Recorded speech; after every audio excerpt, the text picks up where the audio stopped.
Well, if there's one thing that we know in week one of high school football, it is that chaos must have a seat at the table, clearly. Oh my goodness. What a week one this has been. And it's still not over. We still have games going on as we speak right now. So strap in and join on the ride. Welcome in, everybody. This is the High School Football Friday Focus. We call it High School Football Rapid Reaction every Friday night here on the Gem City Sports Podcast Network, brought to you by our friends at Rebich Investments, keeping financial guidance simple. If you want more info, head over to the website, www.rebichinvestments.com, or you can simply call their phone number, 814-734-3433, 814-734-3433. Rebich Investments, keeping financial guidance simple. Well, if you're a high school football fan, we told you in our high school football mega preview show on Wednesday that it was going to be what we thought would be a crazy, unbelievable week number one. And we've currently seen that so far. Some of the games going down across your screen. You can see in the ticker we have the scores updated here. I want to start, though, with Erie and Cathedral Prep, a game that's still going on. 14-14 right now, heading into overtime. I'm just so fascinated when I think about this game as to the similarities from last year. Now, as we know, and as many of you probably saw in the media and on social media throughout the day, that 8 different Erie High School football players couldn't play tonight. They were deemed ineligible because they missed more than 20 days of school last year during the 2024-25 year. So they're ineligible until they complete 45 days of school. That's PIAA policy. Erie making a statement on it today. Paul Johnson, though, is playing in this game tonight. So just a huge part of this Erie offense. And it is crazy how one player and one quarterback can change the dynamic of a team. And that's what we are seeing right now with Erie and Cathedral Prep. Gonna bring in just a moment, Wayne Bradford, who is rushing to the table after being at Meadville and Fort LaBeouf tonight. Coach, you good? Did I get you too early? I'm good. Just printing out my game plan. So, got the game, don't want to show too much, but there's the game plan. I was going to say, don't let them press pause on that. You got your game plan ready for tomorrow. Wayne's going to be coaching General McLean and DuBois tomorrow at 1 o'clock, but that's tomorrow. This is now. We're starting with Erie and Prep, Wayne. We talked about on Wednesday, and we're going to get to your game in a moment. You were at Fort LaBeouf, who beat Meadville tonight, 29-22 down at Meadville earlier this evening. But with Prep and Erie, they're in OT right now. We'll get a reaction when the final score comes in as we sit. But you and I talked about how Erie was loaded with talent. Obviously, it comes out today. 8 players ineligible till they participate in 45 days of school. But Paul Johnson is not one of those. He's playing tonight. And down 14-0 in a game that looked like they were just going to lose by scrappy defensive play as they did last year, right? They found a way to tie the game. This has been what we thought it would be in down to the wire. And I got to say, I'm pretty darn impressed with both teams' defenses and specifically Erie to get back even in this game. And as we're talking, we'll see how it plays out, Wayne. But I got to say I'm impressed with the way Erie's played tonight. Yeah, we thought going in that this would be the year that they would make some real inroads. And obviously you don't know what the outcome would be if they had those 8 guys, right? Yeah. So, not knowing who they are, what positions they're in. I think I heard they might have had an injury early too. Horse collar tackle, someone went down. So I'm not sure if that was a critical person as well. So did have someone there at the game that was sending me scores as we were watching the Meadville and Fort LaBeouf game. It's just so fascinating. We talked, there are so many storylines to this game, right? And Mike Mishler coming back for the first time since Pseudo retiring a few years back as head coach. He's now back in the driver's seat. Prep took an early lead in this game. Desire Carson, who we thought was going to be a big factor, was a big factor. He scored in this game. But, it's fascinating, Wayne, because last year in week one, these two teams played, and we looked at it and we thought, okay, if Erie could have gotten a couple of opportunities go their way, if they wouldn't have made some silly mistakes, they could have won the game. And tonight, it appears, sitting from our catbird seat, like they haven't made those mistakes. I think both defenses have played very, very well, but that clearly is an even matchup, at least in week one. And I think whoever ends up coming away with a win in this game is going to be huge. Prep's had some chances, from my understanding. They had a chance to win it late from what it looked like. Jeff Uvino, they're covering the game, put this video out, and I saw it was a deep pass, no time left on the clock. Nearly no time left on the clock. They couldn't get it to work, and Erie ended up taking over. So I think, Wayne, it's obviously, quote, sloppy football. I'm sure both these teams would like to have a little bit better of, more of a motor cooking here in week one. But credit where credit's due. It's a good game right now. It looks like Erie just kicked a field goal. So 17-14 after the first possession of overtime. So we'll keep an eye on this game. Wow. And yeah, so we'll see if the defense can hold. Remember, overtime's interesting in high school football, right? You get first and goal from the 10-yard line, which I think is fascinating. It's different than college. It's different than pro. I personally think it's awesome. Different than the 2-point conversions and starting at the 25. So we'll see who ends up coming away with a win in this game. But Erie right now up 17-14 in OT. But I want to flip to your game, Wayne. And we got so many games to talk about tonight, including some teams that you talked about on Wednesday would be really difficult tests this season for some of the top teams, including Girard, who got a win tonight. Northeast got a win tonight over Grove City. But your thoughts on Meadville-Fort LaBeouf? LaBeouf comes out, they play well early, and they end up holding on. What did you see from the Bison in this win tonight down in Meadville? Yeah, don't kick it to number 2. Meadville started first, scored, went up 7-0. Fort LaBeouf answered. Both of them, of course, using their rushing attack. But if you look at Meadville tonight, their 3 scores were a kickoff return and 2 passes. Yeah. And all 3 scores by the young man. I don't recall his name, but I know that he's a heck of a volleyball player and a track champion, and he's number 2. A couple turning points. LaBeouf ties it, kicks off to Meadville. The young man goes 90 yards, and a mystery penalty behind the play. Really right in front of us on our side, and really didn't think it was a blindside block. It was really kind of minimal contact and was probably 10 yards behind. So that was a critical play. And then Fort LaBeouf takes over. They're up 20-7. They got first and goal. They're going in to put the game away, in our opinion. They fuddle around and kick a field goal, and it's 23-7. They kick it to number 2. Yeah. He breaks every tackle in the book, 10, and returns it again. So it's 23-14. And then Meadville made a couple mistakes, had a fumble. LaBeouf recovered it like at the 2 and scored. But then Meadville sucked it up and didn't give up anything else the second half. Was down 29-14. Very interesting. Yeah. I thought LaBeouf should have kicked the extra point to go up by 16. They went for 2, didn't get it. And then they punt and pin Meadville in the 1, and Meadville goes 99 yards and ties in, goes for 2, and makes it 29-22. And then as we're leaving, LaBeouf fumbles it. Meadville has it first down on the 30 going in and can't execute. So, really a game of big plays, which you see, special teams, and game management hurt both teams. Meadville had to call 2 timeouts early in the third quarter on offense. Couldn't get the play in, which, cost them there at the end. They only had 1 timeout, couldn't stop the clock. And then Fort LaBeouf did the same thing in the first half, had 2 timeouts, didn't even use them both, then end up trying a 55-yard field goal. But we talked about, you lose more first games than you win. My hat's off to Meadville for sticking around for, 48 minutes because it could have got ugly early.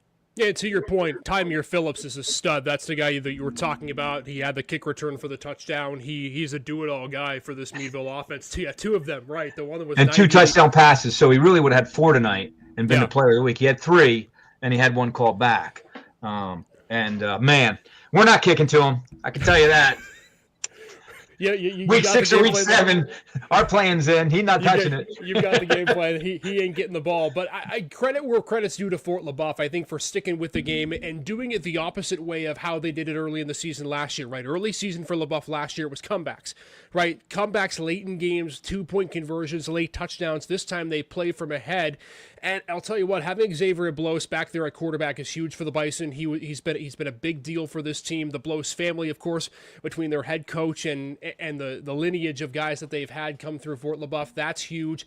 I think the big touchdown early in the game from Skylar Sadowski was huge too, to be able to tie that game, as you mentioned, Wayne, and then the run game just got it done. Big kudos to Fort LaBeouf. They avenged the loss from a year ago when they hosted Meadville and put up 27 points and lost. So the defense clamping down too.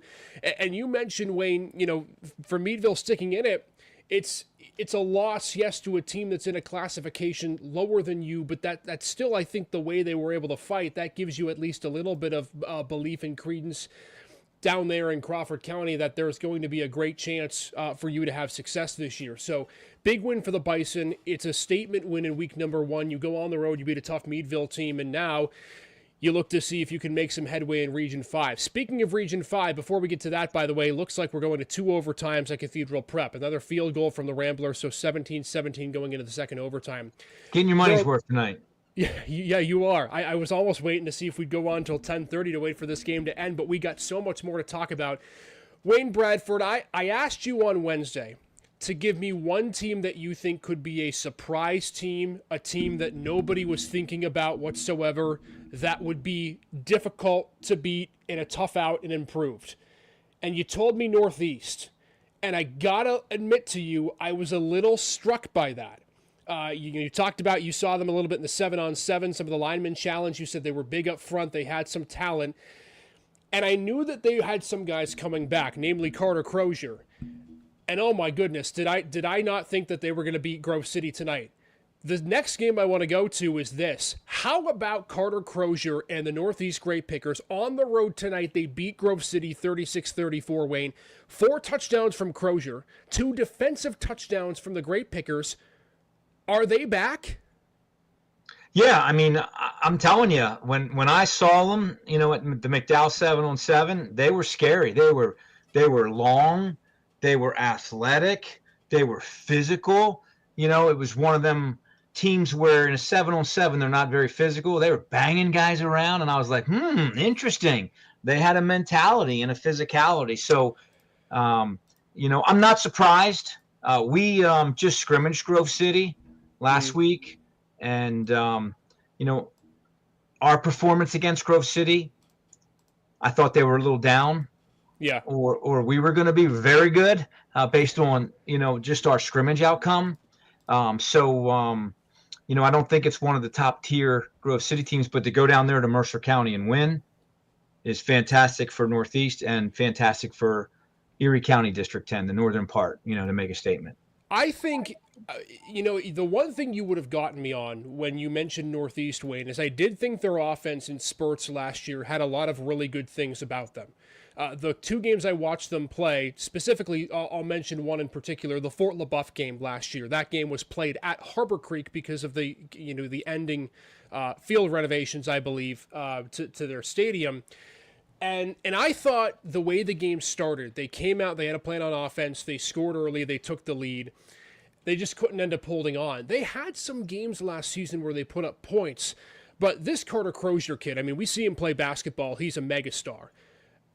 And I don't know if this is something that they can continue this year, but if they have the rest of the guys around him to be able to be successful, I mean, Bryson Galloway's back for another year at quarterback. He had over 1,000 yards passing last year as a sophomore. Like, the Region 5 is going to be tough, but man, if you're Northeast, this might be the biggest, second to the game we'll talk about in a bit, this biggest feel-good and momentous win of the night, given that it is Grove City, and despite what they may have on their team this year, it's a difficult team in Mercer County that you go have to beat.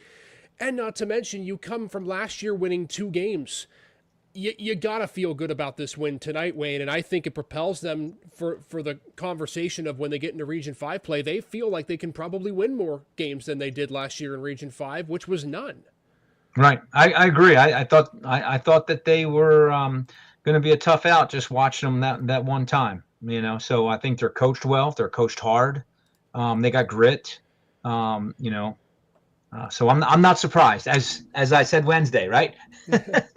So big win. Big win for Northeast. So that's one team that wins in Region 5. We have a lot more teams that are Region 5 teams that ended up getting wins tonight.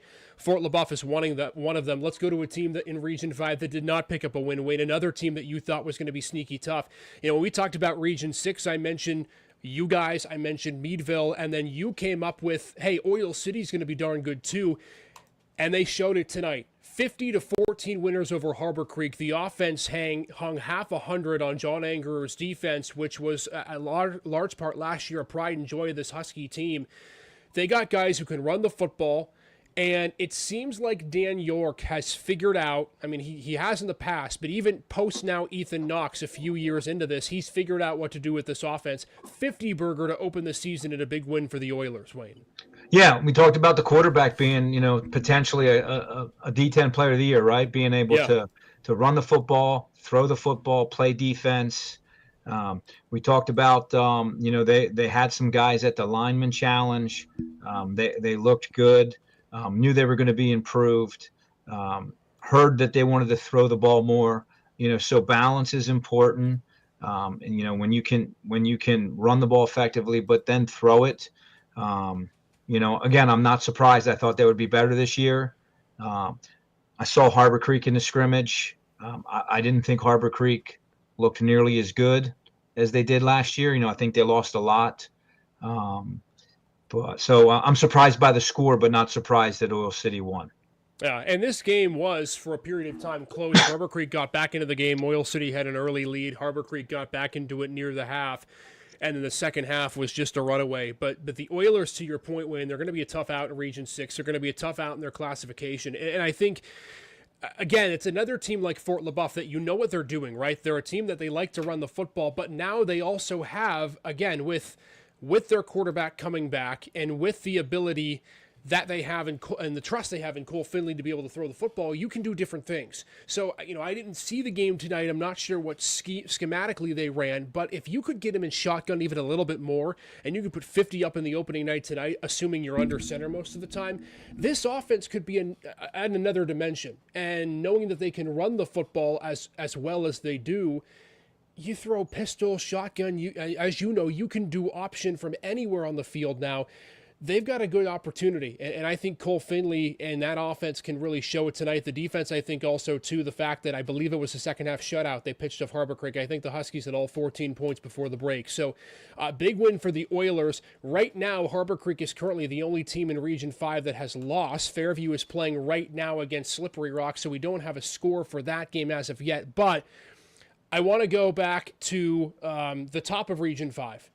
We were a little concerned about Corey on Wednesday, Wayne, and I think rightfully so, right? When you lose your quarterback and your star running back, I think there's plenty of time for pause. Well, Jeff Goodwill had other ideas tonight. I got to tell you what, Corey Beavers were impressive. I don't know what Titusville lost. I know they lost their big running back from last year, but the Beavers going to Titusville, we saw this matchup last year and just how competitive it was in week 1, a 29-22 game. This one wasn't close. Your reaction, Wayne, to the Beavers, 49-10 over the Titusville Rockets tonight in a dominant victory on the road. That's an impressive win for a team that lost a lot. We mentioned the receivers were coming back, namely Keaton Frasino on the outside.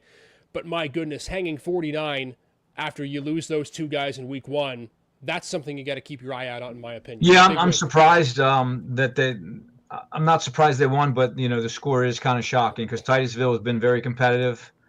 Titusville's run a really unique defense. When you watch them, you're kind of like, "Woo, what is that?" I think an advantage is, playing them back to back so quickly. You get a beat on what they're doing defensively. I do know that Titusville lost quite a few kids from last year. They had some very good players.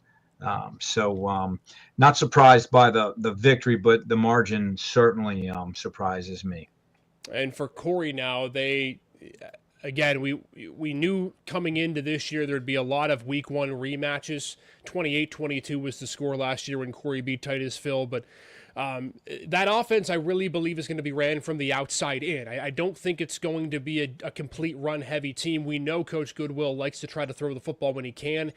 From my vantage point, and I think you know this better than me, Coach, but it's a pro-style offense in the way that they run it. And so, 49's 49 on anybody. And I think road games early in the season, I mean, you know, Coach, you're going to go a couple of hours away to go to Du Bois in week one. You had to go to Newcastle in week one last year for GM. Road games in week one aren't easy. School still isn't in session yet. You haven't really, of course, gotten anywhere near you want to be as a team. So I think all these teams that are scoring boatloads of points and winning on the road, Northeast, Corey, you name it, to me, those are bigger wins than maybe what they would be in week 5 or 6. What's your take on that, Wayne? Because I think it's easier said than done, even if your opponent's not up to par with you, to go in there and hang the points that you're hanging in week 1 away from home. Yeah, well, I do think there are some benefits. To your point, you're not in school, so you can have the kids all day, right? Yeah. So there's no distractions on game day this week, right? So the kids have had all day mentally to prepare for football and the last 2 weeks. So that should be top of mind, right? They didn't go to school today and then have to flip the switch from academics to football where, they're 14 to 17-year-old kids. There's a lot on their mind. So I think playing on the road, I think we've talked about it, there's less distractions, right? First game of the year, you go down to Meadville and watch Meadville, it's packed. There's people everywhere. There's excitement. There's more pressure on the home team because everybody's there. Everybody wants to see the team. Everybody's got expectations. Everyone wants to see the band, the cheerleader. There's just something about, high school football in these small communities. So I think all the pressure really is on the home team. So you're away team, you get on the bus, you go, you're focused. It's us against the world mentality. So sometimes I think it's easier, to be on the road, and especially not being in school all day and having to hustle at the end of the day. All right, it's 3:00, 4:00. We got to meet. We've got this timetable. You had a little more time today to really, get yourself prepared. Yeah. And clearly that was the case for Corey. So they get a win. So you have Corey with a win in Region 5, Fort Leboeuf with a win as a Region 5 team. Again, these are non-region games, but still big games. Fairview in action right now. I'd like to probably favor them against Slippery Rock just slightly. Northeast with a big win. And then I think, most momentous win of the night. Death, Taxes, and Mark Brooks wins football games in his second year as a head coach. How about Girard tonight, Wayne? Got a chance to see a sliver of this game. They go up 20-0 in the early stages of the third quarter against Sharpsville and hang on 20-14. Let me just say this. I'll tell you what. Ryan St. Julian's a freaking tank. That kid can do everything at quarterback. He had a couple of big passes, including a huge touchdown pass mid-second quarter for Girard. He can run the football when necessary. He had a rushing touchdown in this game. Mason Kalicki there back at running back for Girard. I think Mark Brooks has some pieces there, Wayne. We saw what he did at Northwestern, of course, his time at Cathedral Prep, right? He seems to get the best out of teams in West County on grass fields. And he did it with Northwestern. Now he's doing it with Girard. These Yellow Jackets, in the 15-20 minutes that I was there tonight, they looked impressive. It's a different team than what we've seen from 2, 3, 4 years ago. Yeah, Mark's a great football coach. He's a good guy. He's done a great job throughout entire Erie County. So local kid that's done great things for the city of Erie, the county, everywhere he's been great for the community. He's won games. He's done it the right way. He's really brought the community together, and it's great for him to get a win. So congratulations to Mark. Some other guys on the staff. Coach Angert, who coached with me when I was at prep for a couple years. So got good guys out there who know the game, care about kids. So congratulations to them. Yeah, and that's a huge win for Mark Brooks and Girard. So they're now 1-0 on the season. And again, another team that struggled last year to win games, 2 wins. They did pick up a win in Region 5, that victory over Northeast, but they're now on their way too. And it was the offense last year, Wayne, that struggled. They just couldn't put the ball in the end zone. Their defense wasn't that bad. I just don't think they had the firepower to score points. And they, 20s nothing special, but they get it done tonight. And Sharpsville, we thought on Wednesday was going to be a tough team, and still probably will be a tough team in 2A, but that's a big win for Girard, and I think they deserve a lot of credit where a lot of credit's due. Speaking of West County teams, Ben Fennell, this guy deserves it. You really talked him up a lot in how Northwestern would play this year. What a good way to start. Shutout win over Lakeview, 39-0, Wayne. I know you got a soft spot for this guy and what he means to his program and the place that he called his own stomping grounds. Not a bad way to start off your career by shutting out a Lakeview team that has been stingy in previous years. Yeah, tough one for me because Blake Reddick played for us at Edinboro. He was a great kid, Edinboro alum. I was really close to Blake, had a great career at Lakeview on offense, but ended up playing defense for us, did some great things. I love Blake, and, I recruited Ben too. So golly days, man, I couldn't lose tonight. Right. I had two young men that, I had the opportunity, privilege, to be a part of their, development. But I'm very, very excited for Ben and Northwestern. Same thing. We saw them a couple times. They were at our place. We had a 7-on-7. And I probably spent more time on the sideline talking to Ben about, being a head football coach and, some of the things I thought I did right. And of course I got fired. So some of the things I did wrong. Right. Just for me at this particular time in my career, to be able to see guys that, I recruited and that played for us do well and follow in our footsteps in this profession, you feel really good about, what you've done as a human, more than a coach. So, hats off to Ben. There's going to be some really, really good football teams in District 10. And I think District 10 is going to be way more competitive this year than people think. There's not going to be a cream of the crop. No. And a big disparity. You're going to have, just like last year, you thought you had chaos in Region 5. You're probably going to have chaos in all the regions this year because there's a really great group of coaches doing great things at all kinds of schools, big schools, small schools, rural schools, city schools, which is fantastic to see. Well, and you mentioned the chaos and how that could turn out in other regions, Wayne. What if I told you currently, as the live standings were to shake out, the three teams at the top of Region 3 include Seneca, who got a victory tonight over Sagertown, Northwestern, and big shout out to Union City, who broke a big losing streak. They were 0-9 a year ago. They beat Maplewood 15-8. Tell you what, I mean, I think, and you see this, you coach the defense, you're a guy on the line. If you're big up front in District 10, you can win ball games. And guess what Union City is? They're huge. Up front. They're huge. They're huge. I saw them at the line camp, and they don't have a bunch of guys, but the 6 or 8 that they had, I was like, where are these guys? Do we have any NIL money? We could take a couple. Fantastic for them. But they, I don't know what kind of skill they have, but they had 6 or 8. They have a giant 9th grader. I mean, giant kid, like 6'9", 320. I'm happy for Union City, right? You got Corey, you got Union City, you got LaBeouf, you got a trifecta over there. Go to the casino tonight.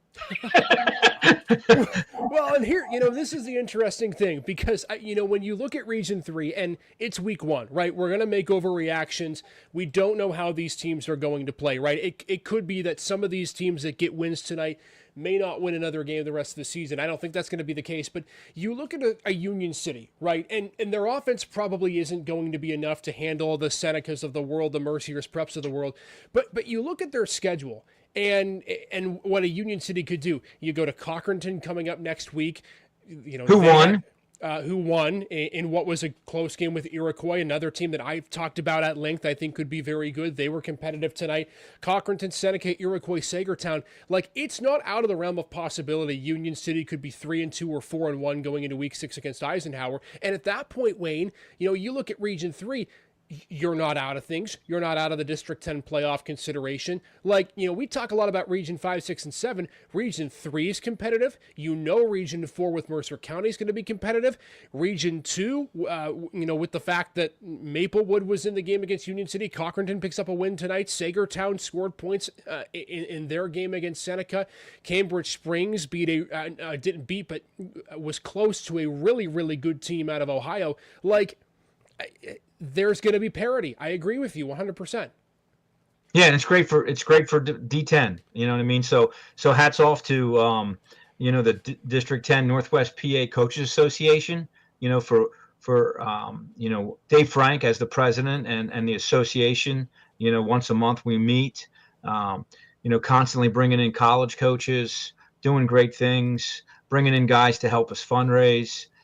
We got a good group of coaches, and we get great attendance there, and we really enjoy one another. So we're going to go out and compete, for 10 Fridays in the fall, but the rest of the year, I generally think the guys in this area like one another, respect one another, and don't mind going out and having a beer or two with one another and talking about things other than football, and can be really cordial. So it's really great for this area, and hopefully, like you said, it's only week 1, but hopefully that carries throughout the year and into the playoffs, and some of our teams from District 10 can represent us well and go far in the state playoffs. You mentioned the unbelievable crop of coaching that we have now in District 10, right? You still have some of the OGs that have been here quite some time, and now you see this crop of young, talented coaches that are coming up and have either played in the area, right, or have grown up in the area or have coached in the area before. And it just makes things more competitive. And I think what you see from week 1, again, you don't have region games, so you don't know. But I think, Wayne, to me, some of the teams that we're hearing win tonight, let's just be honest. In the last 4 or 5 years, Northwesterns, Union Cities, Girards, Northeast, they're not teams that you tend to hear grab W's on the football scoreboard. And I got to say, I think that it's a good thing to get to see that happen, because week 1, it's a huge way to get wins and a huge way to gain momentum too. And I think that's something you're going to see really extrapolate into week 2, 3, 4, 5 as we go down the road. I mentioned Seneca 42-20 win over Sagertown. McDowell, they played a tough Highland team, 49-10. They lose on their home field. I think it'll probably take a bit for Coach Slocum and company to get that offense rolling, but they will get there, no question. Reynolds, as they typically do, they score a bunch of points. They beat Eisenhower 60-25. You mentioned the Cochranton Iroquois game, Wayne. It was close, 20-12. Manny Johnson's teams put up a fight, but Cochranton's stingy. They can be stingy, and it's a big win for the Cardinals in week 1. Yeah, great for them. They got another local kid back, Ian Haynes, I think, came home, and Franklin kid was coaching at Cochranton. Coach Haynes, again, another legacy guy. So Ian played football at Kutztown, in the PSAC, but another guy that is coming back home and doing great things in local communities. I want to get to the Prep Erie game. By the way, right now, Erie's got the ball in triple overtime. Prep's up 23-17. They scored early in the third overtime, missed the extra point. So Erie's got the ball right now. Let's see what happens. They've already made a field goal in OT. Can Paul Johnson and company create magic? Man, would that be a walk-off for the Royals? But otherwise, this has been a great game. This is the only reason why we're still on the air right now. I want to get to react to this game and see how it ends, because this is what we've talked about in week number 1. Sure. Wayne, obviously you guys go into Du Bois tomorrow with GM, and I don't want to get too much into that game because we talked about it on Wednesday. I do want to touch base a little bit on Mercier's Prep Sharon. I'll be calling that game tomorrow night, and I think, obviously we know the big players in that game, but the Tigers, they get a bunch of guys back and have a great opportunity. But I'll tell you what, I'm excited to see Vinny Feliciano tonight. Tomorrow night, rather, to see what he can do. I think Mercyhurst Prep's due for a big year just because number 5's back in the backfield. Yeah, it'll be interesting. I think they're playing up in a class, right? Sharon's 3A and Mercyhurst is 2A. Yep. So they're going to play up. It's another district team going down to Mercer County. I tend to think that, Sharon's going to be a very tough place to play, atmosphere-wise. Yes. And number 2, I think Sharon will just be too big, too fast, too physical. It's probably 1 Vinny Feliciano in terms of speed, and maybe 22 Sharon guys, or at least a half a dozen or whatever. Yeah. So will he be able to to get on the edge, and hit a home run against Sharon. I'm just not sure, watching Sharon play, saw him play last year against Meadville, and Meadville was a pretty good team last year, and Sharon really dominated them. They're just big, they're just physical, and fast, understand their system, very well coached, play with a chip on their shoulder. So I hope Mercyhurst plays well and Vinny has a great game, but I think it'll be really tough sledding for them tomorrow. Tell you what, it is crazy. You look at what Sharon and what they bring back and the way that they played last year. Number one, they're motivated, losing the Hickory in the D10 title game. And number two, they put up all those points last year minus Bishop Root, who got hurt in the second game of the season. So, right. I mean, they get arguably their best offensive talent back. Their quarterback returns. And, oh, by the way, they have about 7 or 8 guys on the outside. And doing prep, there are a lot of guys who are going to touch the ball. And I think that's going to be a good thing for Sharon. We'll see if Mercyhurst prep can count. And you and I saw him 2 years ago live with Ethan Knox, right? And, here you got Ethan Knox, and it was, it didn't seem to matter. Ethan Knox different than, Vinny Feliciano, but still Ethan Knox was not a bad player. And, so with what they could do to someone like that, it's going to be tough for Mercyhurst prep. Yeah, we'll see. This is a great time to bring in Mr. Nick Artman, who we hope is feeling a little bit better right now. It's 23-23 right now. Yeah, Erie's literally about to kick the extra point, man. So you just came in here just in time. What a wild freaking week number one. I get it. It's probably week one itself probably just gave you a headache trying to come up with all these reactions to games. Dude, I had to come out of my coma. I'm following along with the end of this game and seeing it come down. Yeah, it just went 23-23. I was like, I can't let the guys haul all the fun. I got to hop on. I got to suck it up. I got to get in there. So I had to come out of the coma. I couldn't let you have all the fun without me. Well, luckily for you, you get an opportunity to stay here a little bit longer because social media is going crazy. PAT just got blocked. We're heading to fourth overtime. Shout out Jeff for 2 then. Just go for 2. Okay. So Erie, who gets a field goal in the first overtime, can't get the extra point to go. I'll tell you what, this game is destined to go to like 14 overtimes, isn't it? But this is what you want. This is what you wanted, right? I mean, the reason I had to come on, it was we talked all last year. I remember we were talking about, you guys were at that game last year, and we talked about how close Erie was. And this is, we said, okay, on the show, we were saying, okay, they're a year away. And you're seeing that. And I think even if they end up losing this game, this is a win. You know what I mean? To come in, to have all that story behind them all day and all week about the players sitting out, and which I saw per Tom Reisenweber, it would have ended up only being one starter that was actually sitting out today. So maybe not as big of a deal as we wanted it to be. But to go toe-to-toe, to go 4 OTs with Cathedral Prep like this, yeah, man, sign me up. Football is back, baby. Well, we talked about, and for those of you who didn't get a chance to see the sanctions, if you will, that came down, there are 8 players, to Nick's point, only 1 starter that were out of the game. Paul Johnson, of course, is in, which I think is huge, and it's really, I think, kept Erie in the game. But, whatever you think of that, I think we've been talking about it, Wayne and I, is that for Erie, it's a huge stepping stone to get to this point. I do feel, though, I'm going to go a step further. I think Erie would feel good regardless of the way this game ended. I think they would feel a lot better, and I think probably vindicated if they won this game. Oh, for sure. And I think more so than just a momentum sort of a thing. I think it would give them validation more than anything that they can win games like these. We saw 2 years ago, not even 2 years ago, let's go back to last year, game 1 of last year, and when we saw Jonathan Williams and I standing on the sideline, the week 1 game against Prep, if not for 4 turnovers, the argument is that they win that football game, right? The defense was stout. They were stopping Prep. They got the ball on the right side of the 50, what felt like 8 or 9 times in the game. They just couldn't convert. And tonight we've seen, even down 14-0, them be able to come back, mount a comeback, and then play just enough defense and get a bit of luck there late in the fourth quarter with a wide open drop touchdown to get this into overtime. I think ultimately, if Erie can't win this game, it will come down to the little things. And Wayne, we've seen how many times that has been Erie's Achilles heel against McDowell, right, in the D10 championship game when they had a couple of chances go by their way in other games. It's just, they need one game. They literally need one. To me, it's the Penn State-Ohio State equivalent. They need one game which they can do one little thing right at the end of the game to win, and then I think the cork is going to come off the wine bottle. I really do. Yeah, I would agree. Hopefully, I guess they'll get the ball first here. No, yeah, they'll get the ball first here in this fourth overtime. If I score, I go for 2. Yeah. I think you have a better chance in high school sometimes of, lining up and giving the ball to your best player than putting a kicker out there. Yeah. Because it's not just a kicker, it's the holder, it's the long snapper. Yeah. You know what I mean? So it's the protection. I mean, I watched tonight, I watched Fort LaBeouf dribble a couple back, and their kicker can bomb it. Meadville's got a kid who can kick it out of the end zone, a soccer player, but the snap, the hold, the protection, there's way too much that can go wrong.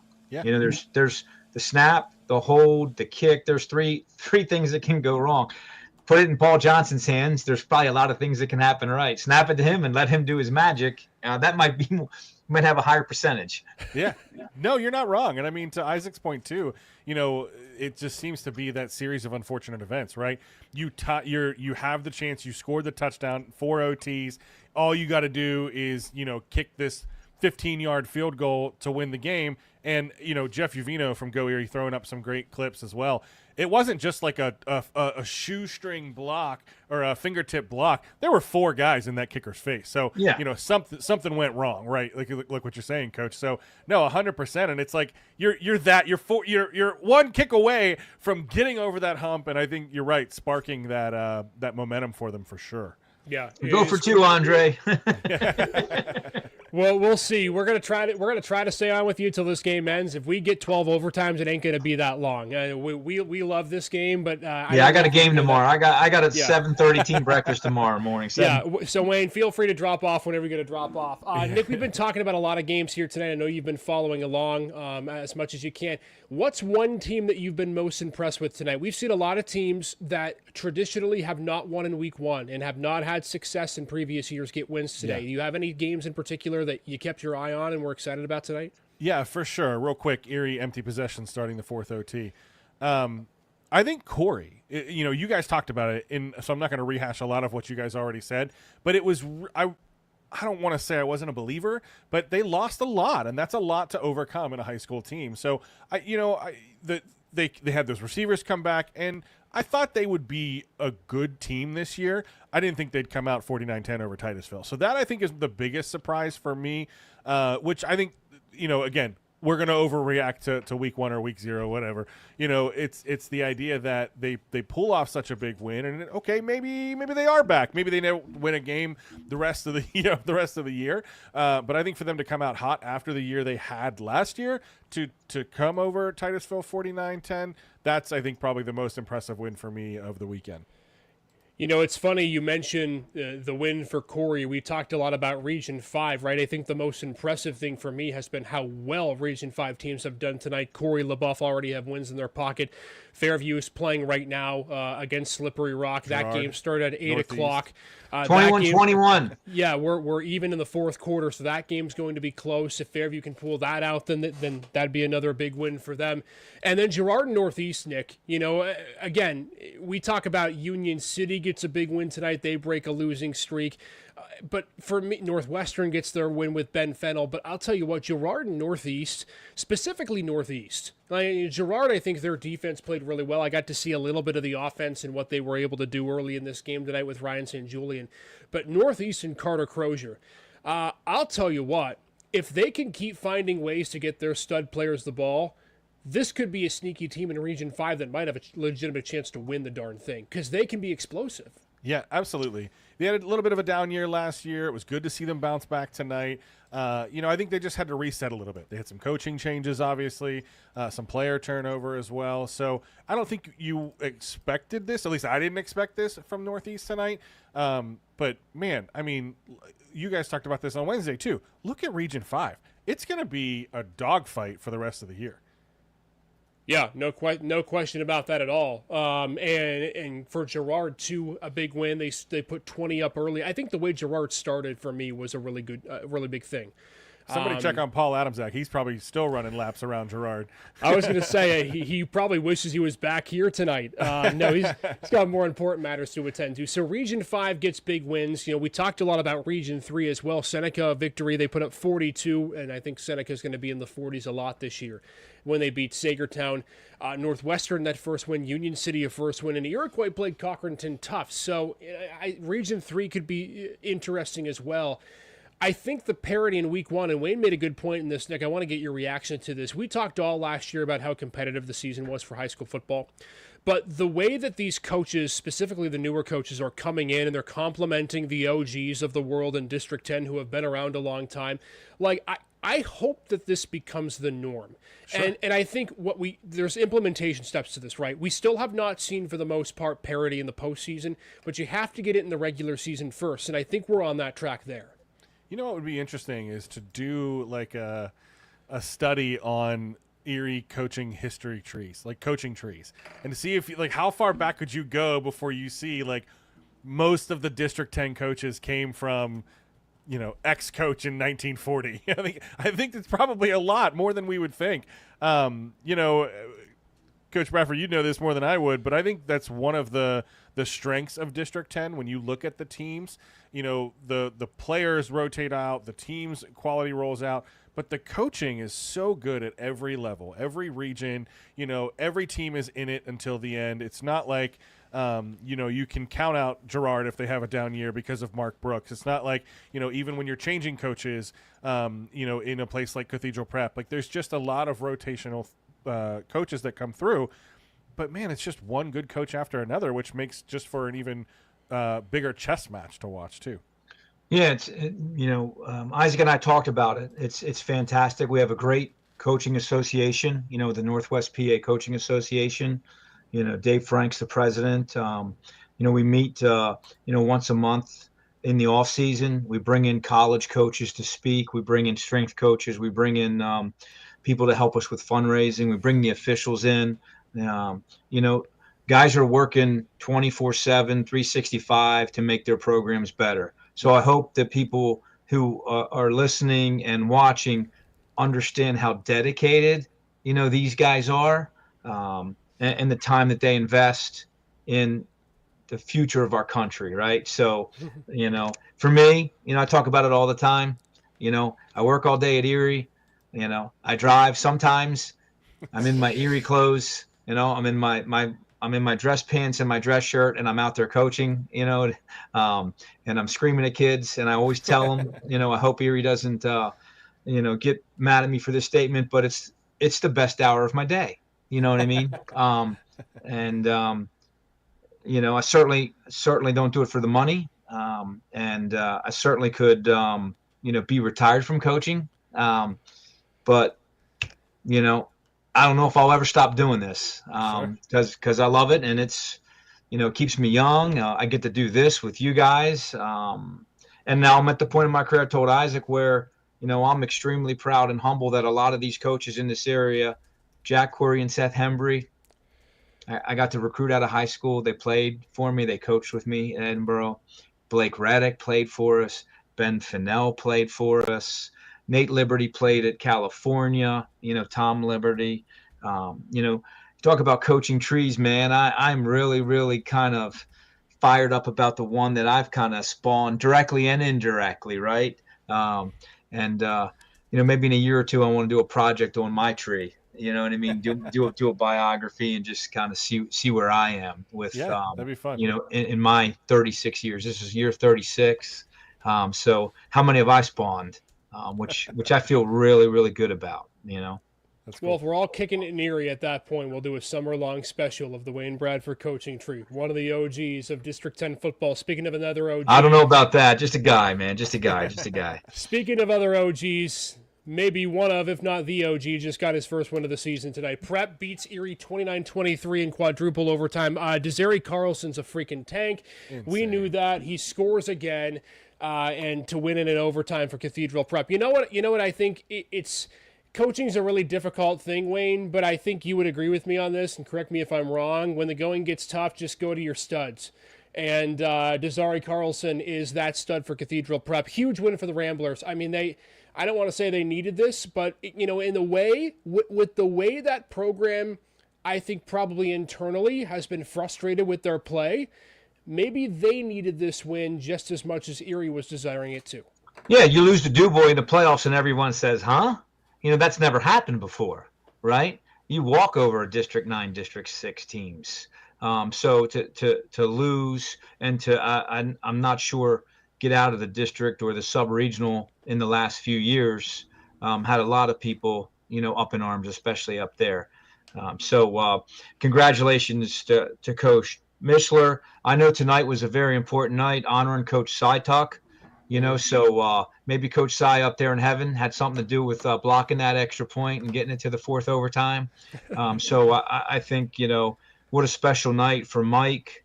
What a special night for Leanne Sytuck and the Sytuck family. So to show the grit and win for Coach Sy, I know that that was probably the biggest thing in Coach Mish's heart and mind. And hats off to Andre for doing a great job. And hopefully he can keep the team together and they make great strides from here. The biggest thing you think about now is, those kids are exhausted, right? They've played 2 games. Yeah. So what's the impact next week? Yeah. Now how does this 4 overtime game impact your moving forward with your fatigue, your health, and so forth? I'm sure there were a lot of reps taken tonight by a lot of guys. Oh yeah. Yeah. And Erie doesn't have, Prep doesn't have an easy week too. They had, they're at home again, but they're playing against Sharon. Yeah, and I think what you saw was Desari Carson. I mean, that's Mishler, right? From what I understand, I was not here during the Mishler first era, but it was a ground and pound, and he looked, angry runs. Every clip I saw from the game tonight was an angry run. He's just bruising through. I think he's going to be trouble this year. And he can hit a home run too, man. He's scary. He was the difference in our game. I thought we had Charbel last year, pretty much bottled up, and then he went woo woo woo woo. And we had 2-3 guys in the backfield with clear shots on them that we didn't touch him, and I thought he was the difference in the game in the second half against us. Yeah, but I want to go back to what I said earlier too, and I think this is still a win for Erie. I know this probably sucks for them.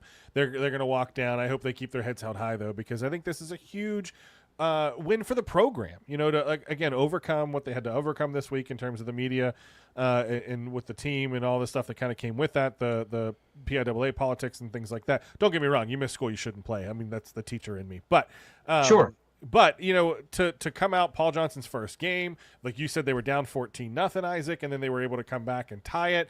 Paul Johnson looked great in this game. He was making clutch throws, putting it where he needed to get to head it into the fourth overtime. He threw that slant, threw it down low. His receiver had to kind of dive down to get it, but that was the only place that he was going to fit it into the window. So it looked like he made some good throws. I think this is still just wheels up for Erie. And I hope that they take this as, a momentum builder and not, deflating as it may feel.